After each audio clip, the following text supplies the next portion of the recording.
the U.S. Capitol in Washington, D.C., U.S. On Friday, Dec.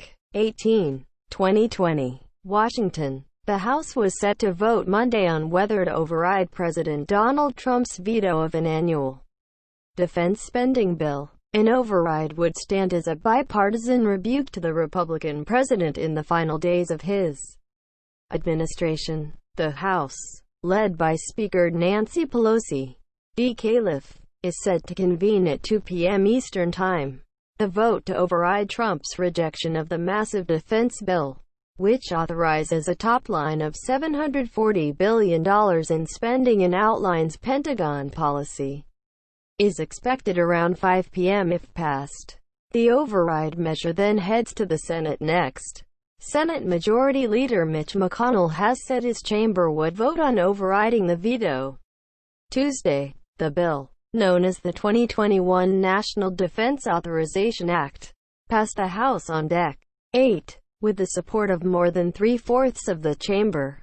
A large majority of the GOP-controlled Senate also approved the bill, giving both chambers a higher share of yea votes than the two-thirds required to defeat a presidential veto. The sweeping defense bill typically passes with strong bipartisan support and veto-proof majorities, as it funds America's national security portfolio.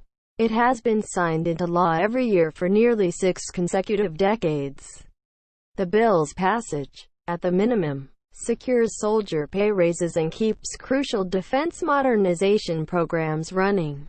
Trump offered a variety of reasons for opposing this year's 4,517-page NDAA, taking issue with the bill both for what it contains and what it lacks.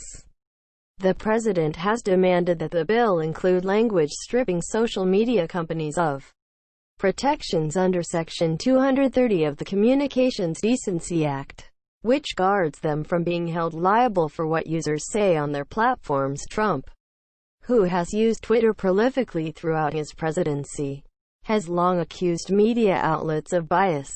In his veto message to Congress, Trump wrote that the NDAA failed to make any meaningful changes to Section 230 of the Communications Decency Act. He called on Congress to repeal the measure.